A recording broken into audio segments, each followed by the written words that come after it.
अपने पसंदीदा शो चाय टोस्ट और होस्ट को YouTube पर देखने के लिए डॉन न्यूज़ के ऑफिशियल चैनल को सब्सक्राइब करें और सब्सक्राइब करने के बाद आप ज़रूर बेल आइकॉन को भी प्रेस करें।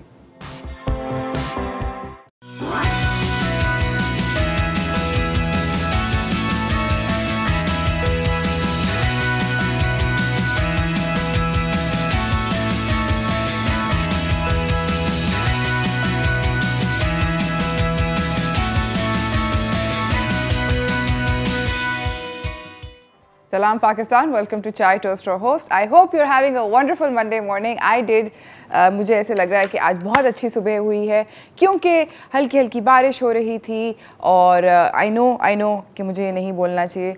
अल्लाह मियाँ प्लीज़ प्लीज़ प्लीज़, इसका मतलब बिल्कुल भी नहीं है बारिश पे खुश होने का कि जो पिछले साल हुआ इतना ज़्यादा तबाहियाँ फिरी बारिशों की वजह से, आई होप वो बिल्कुल ना हो इस साल। बट हाउएवर मौसम बहुत अच्छा है, कराची के अंदर हल्की हल्की बारिश हो रही है। I am happy to report बहुत सारे लोग सी व्यू के ऊपर पार्टी करते हुए भी दिखे और मैं इतने दिनों से बोल रही थी, वो एक्चुअली सी व्यू से ना जो रेत है वो उसकी सर्विस रोड के ऊपर आई हुई थी, तो आई वाज थिंकिंग कि वो थोड़ी गीली होगी तो रेत उड़ना कम होगी और शायद ये रेत वापस चली जाए towards back to the beach. I don't know, I hope कि वो लोग अब कर सकें आज उसकी ठीक से सफाई, जो कि इतना टाइम लग रहा था उनको करने में। इसके अलावा आज का जो हमारा शो है वो ऑब्वियसली क्योंकि बड़ी वाली ईद जो है वो करीब आती जा रही है और जैसे जैसे ईद करीब आती है तो ईद के साथ साथ की जो तैयारियां होती हैं वो भी बढ़नी चाहिए और ऑब्वियसली एहतमाम से उसको सारे एहतमाम करने चाहिए। तो आज का जो हमारा शो का टॉपिक है वो बात है कि आप अपने कुर्बानी के गोश्त को, जो कि आपने अपना हिस्सा जो आप अपने घर पे रखना चाहते हैं, आप उसको किस तरीके से प्रिजर्व करें, किस तरीके से सलीके से ठीक से रखें। और बाय द वे ये सिर्फ आपको कुर्बानी के गोश्त के साथ नहीं करना चाहिए, जनरली आपको विद ऑल मीट्स ये करना चाहिए। उसकी वजह ये है कि बेसिकली जब हम घर पे गोश्त लाते हैं, जब उसके वो बड़े बड़े बॉल होके वो पड़े होते हैं तो वो बिल्कुल भी नहीं अच्छा होता और उससे ये होता है कि उसको ढूंढने में बड़ी मुश्किल हो जाती है, उसको ठीक से रखने में बड़ी मुश्किल हो जाती है। तो बेहतर ये होता है कि हम लोग उसको एक सलीके से, एक तरीके से अच्छे रखें और फिर उसको जब भी ज़रूरत होती है आप निकाल के यूज़ करते हैं। तो हम लोग बात करेंगे कि कुर्बानी के मीट को किस तरह प्रिजर्व करते हैं ड्यूरिंग द शो, ये हम जानेंगे लेटर ऑन। अभी फ़िलहाल मेरे पास आज की टॉप स्टोरीज़ हैं तो मैं आपको उनकी तरफ लेके जाना चाहती हूँ।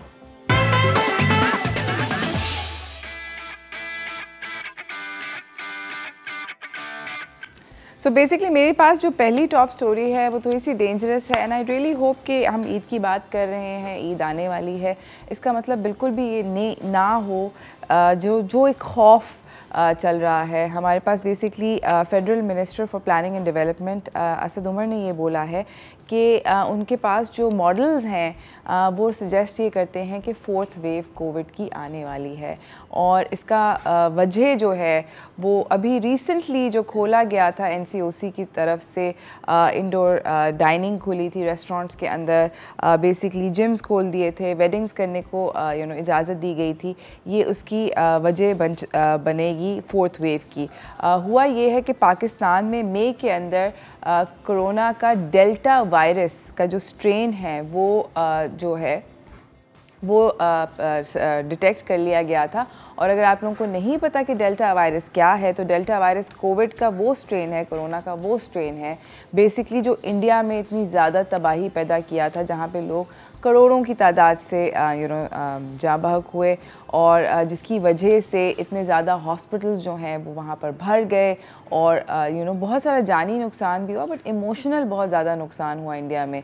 और ये जो डेल्टा स्ट्रेन है, कोविड का डेल्टा वायरस स्ट्रेन जो है, ये बहुत तेज़ी से फैलता है। सो इसका और ये जो सिम्टम्स का ऑनसेट होता है ये भी बहुत ज़्यादा तेज़ी से होता है इसके अंदर। सो एज सून एज ये इसकी रैपिड स्प्रेड है और रैपिड किस्म का इसका जो है वो person to person rate of infection है।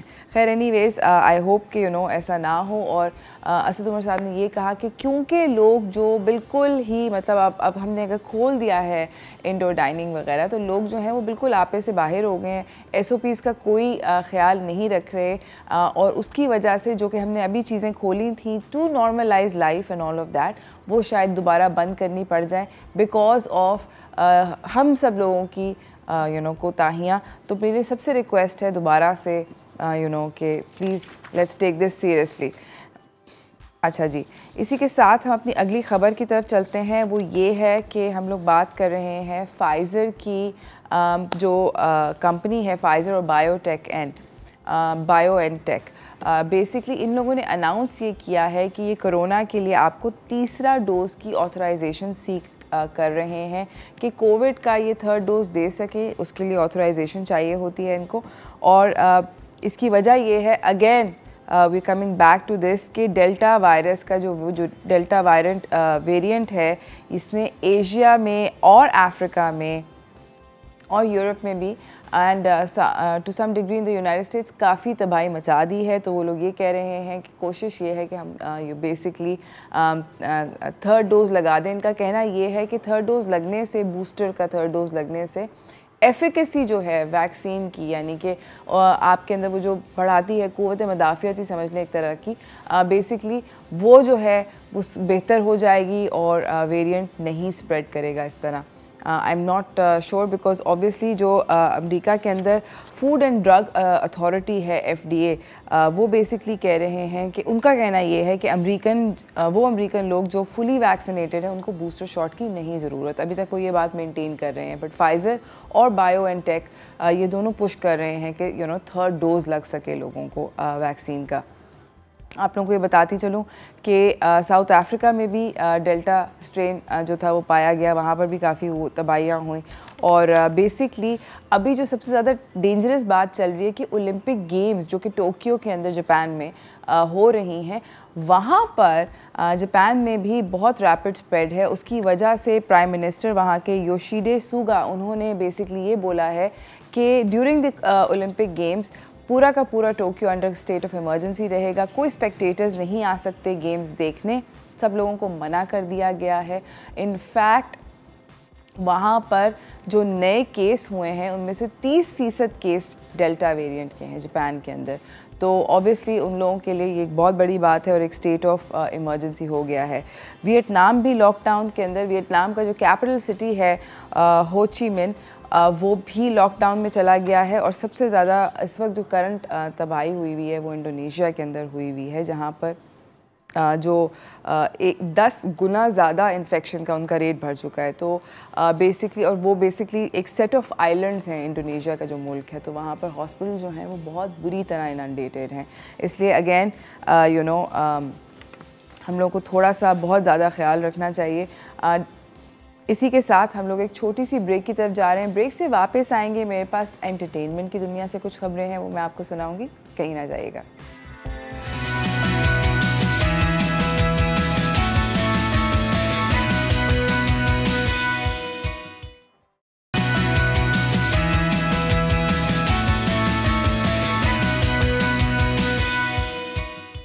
Welcome back everyone. बात हो रही है एंटरटेनमेंट न्यूज़ की, जो कि मेरे पास काफ़ी सारी है आप लोगों को बताने के लिए। उस तरफ मैं आपको लेकर जाना चाहती हूँ क्योंकि काफ़ी ज़बरदस्त किस्म की खबरें मैं भी पढ़ के थोड़ी सी हो गई हूँ। तो चलते हैं एंटरटेनमेंट न्यूज़ की तरफ।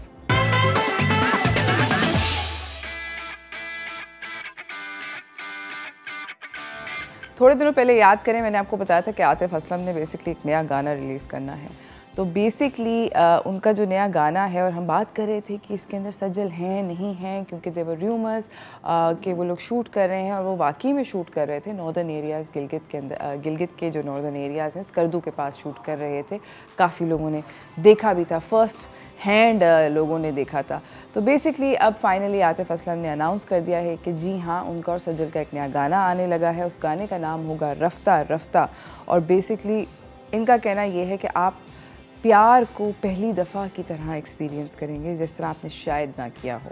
सो सॉन्ग से काफ़ी बड़ी किस्म की उम्मीदें इन्होंने पहले ही उसके जो टीज़र है उस पर डाल दी हैं। ये सब कुछ बाय द वे इनके उस पर लिखा हुआ है, experience love like never before, ये जो इनका सॉन्ग का जो पोस्टर है उसके ऊपर है। इसको डायरेक्ट किया है इस गाने को हसाम बलोच ने, और इसको तरन चौधरी और उमर अहमद ने प्रोड्यूस किया है। एक आप याद करें मेहदी हसन साहब का भी गाना था रफ्ता रफ्ता, तो आई डोंट नो, क्योंकि बेसिकली आतिफ ने अभी बहुत सारे जो क्लासिक्स हैं उनको रीविज़िट करके दोबारा से रिलीज़ किया है। आई डोंट नो कि ये वाला गाना क्या पता वो ना हो कि सेम मेहदी हसन साहब का गाना हो, या ये शायद क्या पता कम्प्लीटली नई धुन हो, कम्प्लीटली नई लिरिक्स हों। वी शैल फाइंड आउट जब भी ये गाना रिलीज़ होगा। अभी हमें इसके रिलीज़ के बारे में तो कम से कम कुछ नहीं पता है। Let's see. इसी के साथ मैं आपको अपनी अगली ख़बर की तरफ लेकर चलना चाहती हूँ, जो कि माहिरा ख़ान के मुतल्लिक़ है।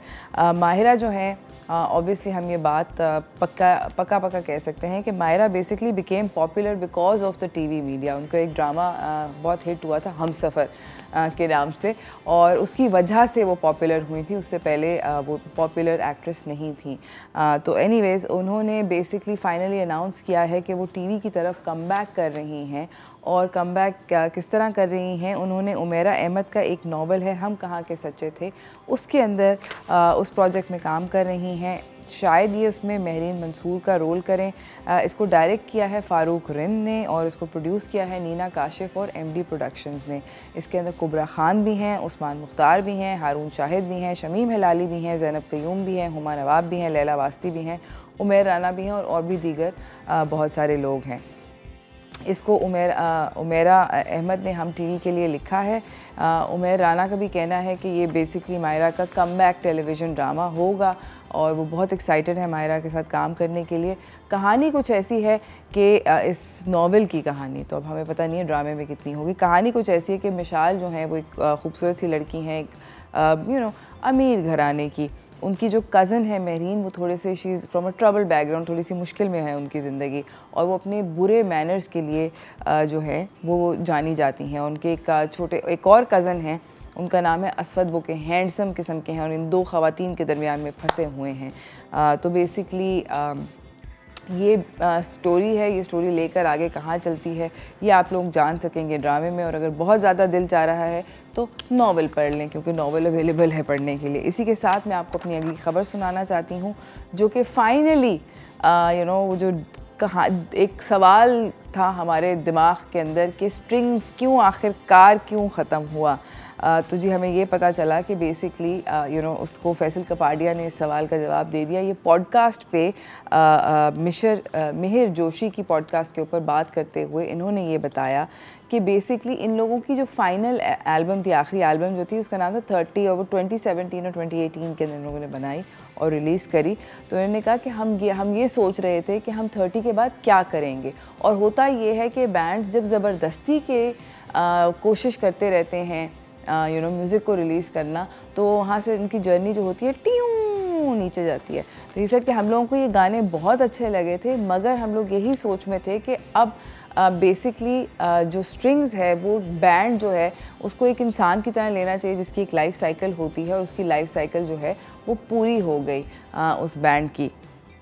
तो कह रहे थे कि हमें बहुत मज़ा आया, हम लोगों ने एक गुड नोट पे ख़त्म करना चाहते थे। हम ये बिल्कुल भी नहीं चाहते थे कि हमारी लड़ाई हो, या हम लोगों का कोई फ्लॉप गाना दें, या कुछ इस तरह की चीज़ हो। तो हम हाई नोट पे ख़त्म करके क्योंकि हमें ख़ुद नहीं समझ आ रही थी कि स्ट्रिंग्स की जर्नी किस तरह इवॉल्व करनी है, क्योंकि उनकी जो पहली एल्बम थी, अगर आप याद करें, सर की ये पहाड़, वो वाली थी। और उसके बाद से टू दिस एल्बम काफ़ी सारा अमेजिंग म्यूज़िक दिया है इन लोगों ने।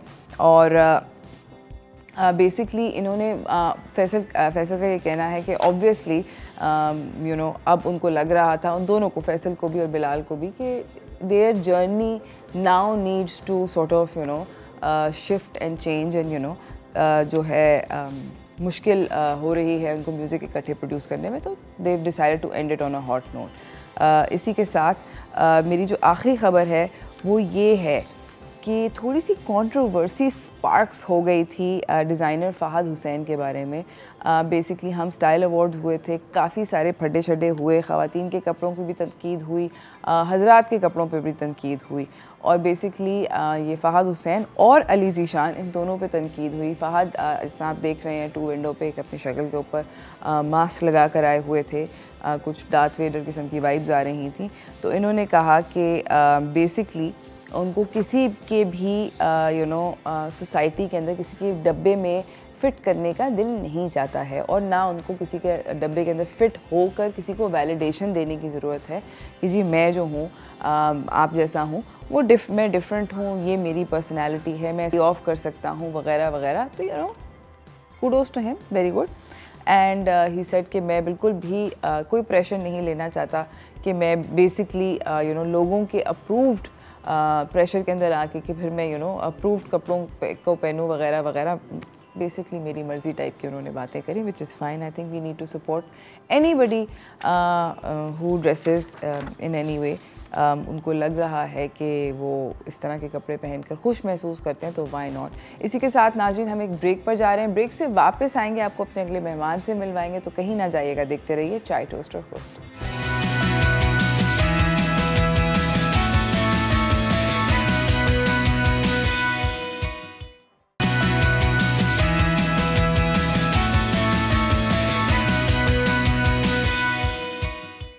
Welcome back everyone. हमारे साथ हमारी अगली मेहमान सेट पे मौजूद हैं। बात मैंने आप लोगों को, अगर आप याद करें, शो के शुरू में आप लोगों को बोला था कि बहुत ज़रूरी है, कुर्बानी वाली ईद उल अज़हा जो है वो करीब आ रही है, हर किसी के घर पे कुर्बानी होगी इंशाल्लाह, और उसके साथ बहुत सारे मसले मसाइल आते हैं, तरह तरह के घर के अंदर घरेलू मामला थोड़े से पेचीदा हो जाते हैं। तो चलते हैं हाउस होल्ड रेमेडीज़ की तरफ।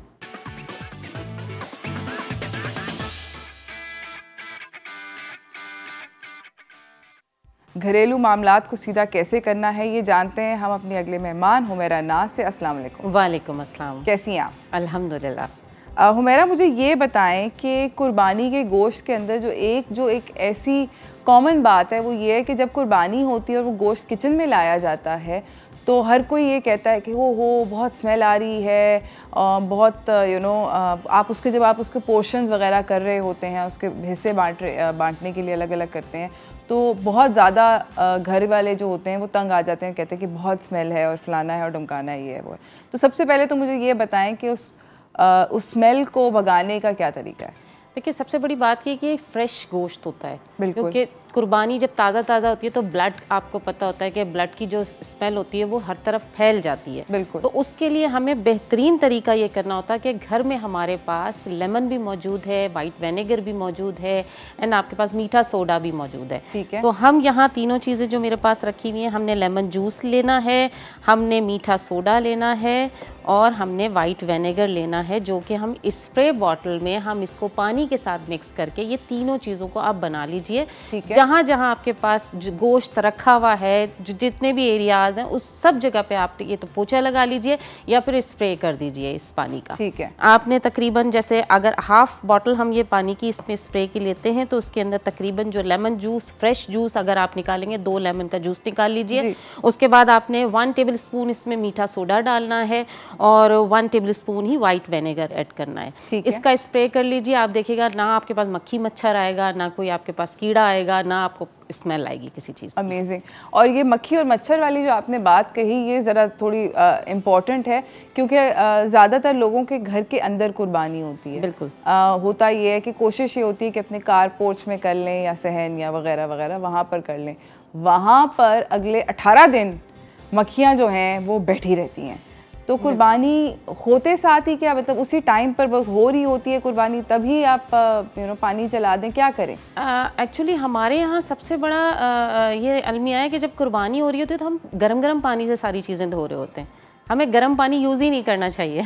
हमें जो है ठंडा चिल्ड पानी पहले डालना चाहिए, चाहे वो आपको खून के धब्बों के लिए हो। मैं खून के धब्बों का भी बता रही हूँ कि ब्लड आपके पास देखा होगा कि कोई चादर जिस पे, क्योंकि मैं अक्सर करती हूँ, मुझे तो आज 10 साल हो गए, मैं पूरी एक गाय, क्योंकि मैं निपटाती हूँ और अकेले करती हूँ ये सारा काम, तो मुझे सब पता है कि गोश्त किस तरह डिस्ट्रीब्यूट करना है, पहले हिस्से कैसे बनाने हैं, पहले आपने प्रिपरेशन कैसे करनी है कि गोश्त आएगा, मैंने पूरे एक फर्श पे एक जगह बना लेनी है कि यहाँ सारा गोश्त आएगा, उसको मैंने खून से कैसे बचाना है। तो गर्म पानी कभी भी यूज़ ना करें, आपने ठंडा चिल्ड पानी उस धब्बे खून वाली जगह पे आपने ठंडा पानी से वॉश कर देना है। उसके बाद फिर आप यूज़ करें, डिटर्जेंट से धोना या जो भी है वो इस तरह की चीज़ें बाद में करें। अच्छा। गर्म पानी जो है वो आपको मतलब स्मेल को और उठाता है। अच्छा। तो ये गर्म पानी यूज़ नहीं करना चाहिए। ओके, मतलब ये तो बहुत आपने बहुत ज़्यादा अमेजिंग बात पूछी। नाज़रीन, बाय द वे, अगर आपको भी कोई ऐसा सवाल हो इस सब्जेक्ट के रिलेटेड, आपके दिमाग में कोई इस तरह का क्वेश्चन आ रहा हो, तो हुमैरा यहाँ पर है मौजूद till the end of the show. हम उनको नहीं जाने देंगे, आप अपने सवाल इनसे बिल्कुल भी कर सकते हैं। अच्छा जी, आप मुझे ये बताएं कि अभी हिस्सों की बात हो रही थी। लोगों के घर पे हिस्सों को, गोश्त को भेजना होता है, तो किस तरह उनको किस तरह भेजें? जो घर पे ख़ुद अपने लिए, घर वालों के लिए रख रहे होते हैं, उसको किस तरह स्टोर करें? क्योंकि फ्रिजों के अंदर मतलब तबाही फिर जाती है। बिल्कुल सही। देखिए, सबसे पहले तो जब कुर्बानी का टाइम आता है तो उससे पहले हमने फ्रिज को साफ़ करना बहुत ज़रूरी होता है। आप 1-1.5 हफ्ते पहले कुर्बानी से आपने फ्रिज को बंद, यानी कि आज ये कार्रवाई कर लें। बिल्कुल, आज आप सोच लें कि आपने कुर्बानी के लिए अपने फ्रिज को साफ़ करना है। सुबह से बंद कर दीजिए, शाम तक उसकी जो बर्फ़ है अंदर वो मेल्ट हो जाएगी।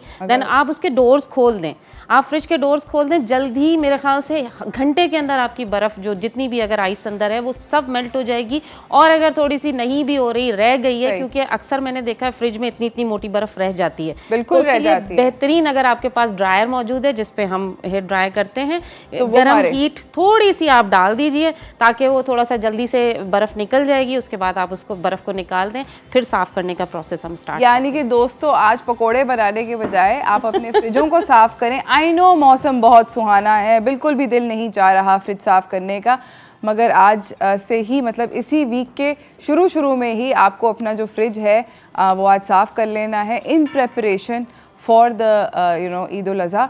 इसी के साथ हम लोग जा रहे हैं एक छोटी सी ब्रेक की तरफ। ब्रेक से वापस आएंगे, हुमैरा से थोड़ी सी और टिप्स और ट्रिक्स सीखेंगे। कहीं ना जाइएगा, देखते रहिए चाय टोस्ट और होस्ट।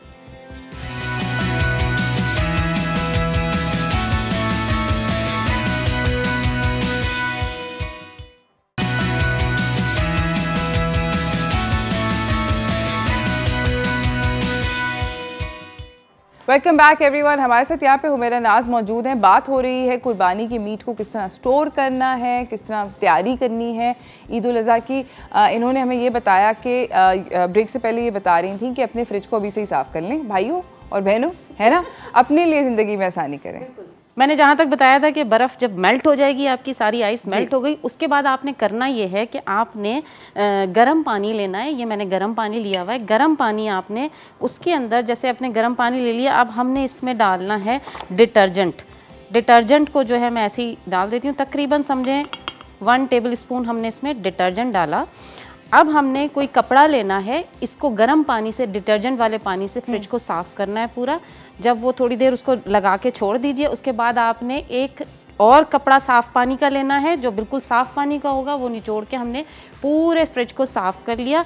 फिर तीसरा प्रोसेस ये होगा कि हमने खुश्क टॉवल से उसको साफ़ करना है। ये पूरा साफ़ हो गया, बिल्कुल फ्रिज जो है बाहर और अंदर से नीट एंड क्लीन जब हो जाएगा, तो हमने फ्रिज में मीठा सोडा ये इस तरह प्याली में रख के ये हमने फ्रिज में रख देना है 2 घंटे के लिए, ताकि फ्रिज में किसी किस्म की कोई स्मेल ना रह जाए और एब्जॉर्ब कर लेगा। देन जब हम गोश्त रखेंगे, फिर एक चीज़ रखेंगे कि ताकि वो उस गोश्त की स्मेल भी फ्रिज में ना रहे। तो गोश्त जब आपके पास ये सारा, जैसे मैंने अभी प्लेट में बताया भाई, ये गोश्त है हमारे पास। कुछ गोश्त मैं बताऊंगी कि पकाने का क्या तरीका होता है, और कुछ बताऊंगी कि हमने फ्रीज़ कैसे करना है।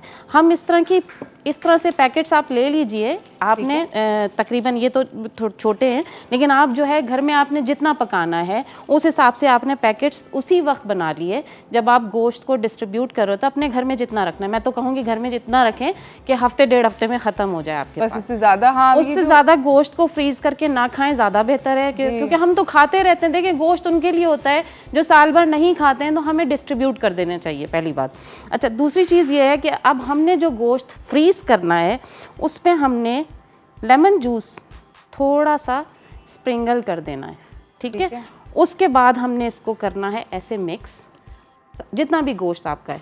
ये आपका गोश्त जब आप डीफ्रॉस्ट करने जाएंगे फ़ौरन डीफ्रॉस्ट हो जाएगा। Oh wow, what a great trick. Yes, फ़ौरन हो जाएगा। अच्छा, अब आपने इसको पैकेट्स बनाए हैं, ये देखें पैकेट्स आपने जितना खाना है, आधा किलो का, 1 किलो का, पाव का, उसमें आपने हड्डी भी डालनी है और गोश्त भी डालना है। ये आपने पैकेट बनाए, इस तरह के पैकेट्स बना के आपने फ्रीज़र में रख देने हैं 2 घंटे के बाद। यानी आपका फ्रिज जो पहले तो खाली था, उसके बाद साफ़ हो गया, सब कुछ हो गया, उसके बाद आपने 2 घंटे के बाद ही कुछ रखना है, उससे पहले कुछ मत रखिएगा साफ़ करने के बाद। पैकेट्स बना के रखें, मतलब कोई सब्जी वब्जी कोई नहीं, 2 घंटे के बाद सारी चीज़ें आपने 2 घंटे के बाद रखनी है। खैर फ्रिज ये गोश्त का प्रोसेस तो अगले दिन होगा जब कुर्बानी होगी। आपने ऐसे पैकेट्स बना के रख दिए। बना के रखने के बाद आप लहसुन के जवे 4 से 6 जवे लेके आपने फ्रिज में जगह जगह, फ्रीज़र में कहीं डाल दिए, फ्रिज में नीचे डाल दिए, ये गोश्त के साथ आपने डाल देने। अच्छा, ये जब आपने पैकेट्स डाल दिए, 2 घंटे के बाद ये पैकेट्स वापस निकालिए, जो थोड़ा सा फ्रीज़ होने से रह गए, उसके बाद ये थोड़े अलग अलग हो जाएंगे। फिर आपके ये कभी भी फ्रिज में जमेंगे नहीं, यानी जुड़ेंगे नहीं पैकेट्स आपस में। थोड़ी देर के बाद, अगर 2 घंटे के बाद आप निकाल के दोबारा डालेंगे, कभी भी जमेंगे नहीं और जगह भी आपके पास ज़्यादा होगी। ओह वाह, क्योंकि वो इकट्ठे चिपक जाते हैं, पहले उनको अलग अलग करो, फिर एक कहानी हो जाती है। तो ये थोड़ी सी मेहनत दरकार होती है स्टार्ट में। आपने पैकेट्स बनाए, 2 घंटे के बाद दोबारा निकाल दिया, फिर उनको जगह बना के रख दिया, तो वो फिर आप किसी वक्त भी निकालें, वो कभी भी आपको जमे हुए नहीं मिलेंगे। वो दैट्स अमेजिंग, ये तो बहुत बहुत अच्छा ट्रिक है। लेमन जूस से अगर आपका डिफ्रॉस्टिंग प्रोसेस जो है वो क्विकन हो जाता है, ये तो आपने बहुत स्पेक्टेकुलर वो बताया। बिल्कुल। और जो बच्चे कहते हैं कि कुर्बानी के गोश्त में स्मेल आ रही है, ये तो बच्चे नहीं कहते, मैं भी कहती हूँ। सबसे बड़ी बात यह है कि कुर्बानी का जो गोश्त होता है वो फ्रेश होता है। हम क्या करते हैं, हमारे पास कलेजी आई, हम फ़ौरन बनाने के लिए चढ़ा देते हैं, ना उसे थोड़ी देर हवा लगने देते हैं गोश्त को, ना पानी में डिप करके रखते हैं। कोशिश करें जितना भी गोश्त होता है, क्योंकि मैं तो आपको बताया कि मैं तो गोश्त में अब ये प्रैक्टिस हो गई मुझे इतने सालों से पूरी गाय निपटाना, तो पूरे गोश्त को आप हवा लगने के लिए छोड़ दें।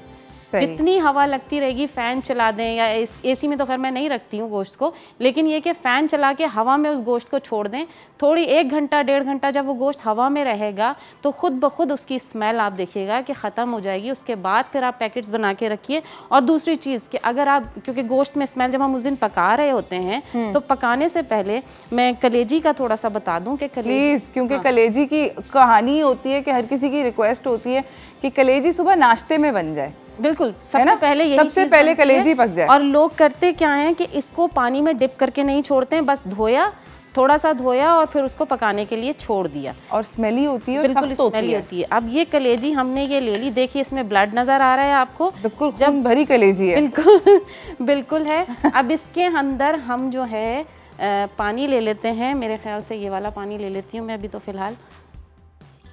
हमने पानी में इसको डिप करके रखना है। अच्छा, इसमें ठंडा ही पानी लीजिए आप, ज़रूरी नहीं है कि आप गर्म पानी लें। इसमें आपने इसको पानी डाला और इसके अंदर तकरीबन 2 टेबलस्पून हमने वाइट विनेगर ऐड कर दिया। अच्छा, सिरका ऐड। और ये नॉर्मल सिरका है जो कि बड़े आराम से दस्तयाब होता है ना, महंगा होता है। बिल्कुल बिल्कुल, बड़े आराम से। ये आप तकरीबन 10 से 15 मिनट के लिए डिप करके छोड़ दीजिए। देखिए इसका कलर, आप देखिए कलेजी का कलर जाना शुरू हो गया, बिल्कुल ये ब्लड निकलना शुरू हो गया सारा।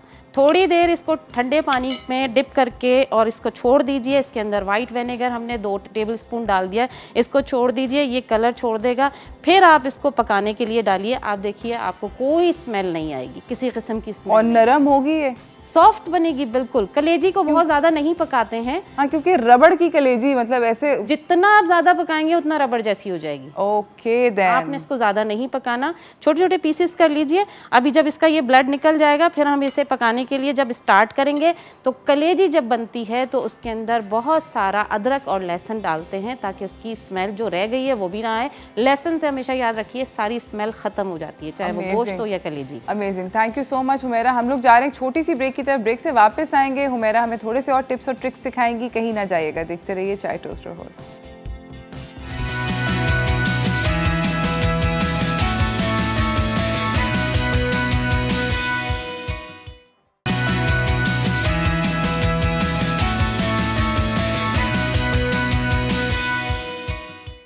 Welcome back everyone. हमारे साथ यहाँ पर हुमैरा नाज हैं, बड़े अमेजिंग किस्म के टिप्स और ट्रिक्स दे चुकी हैं ऑलरेडी। आपने अगर मिस कर दिए हैं तो खुदा का वास्ता है दोबारा से इनसे सुन लेंगे हम लोग।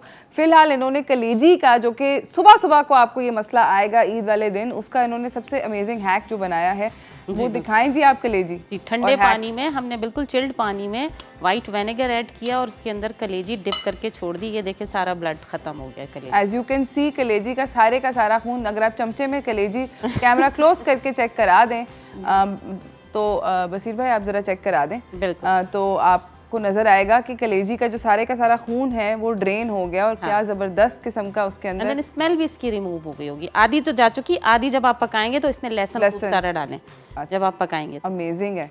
ठीक। अगला हैक क्या है आपके? अगला हैक ये है कि आपके कपड़ों पे कभी कभी ब्लड आ जाता है। बिल्कुल है। तो ब्लड के लिए सबसे बेहतरीन ये है कि आपने सिंपल यही ठंडा पानी, क्योंकि ठंडे पानी से मैंने कहा ब्लड के जितने भी ब्लड जाएगा, धब्बे जाएंगे, वो ठंडे पानी से ही जाएंगे।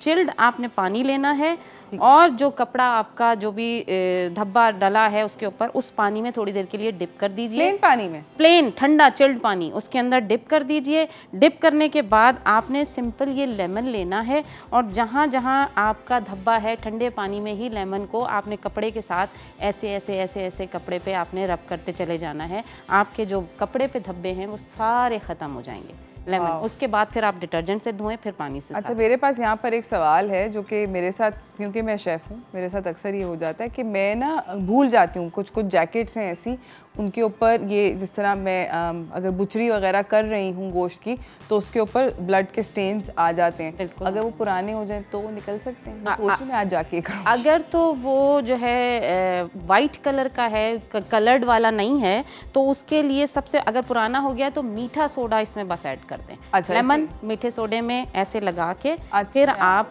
पानी के साथ मिलके ऐसे लेमन और मीठे सोडे को मिला के आप थोड़ी देर इसको लगा के रख दें, फिर उसके बाद चले। बस ये मैं आज ही करी हूँ मेरा।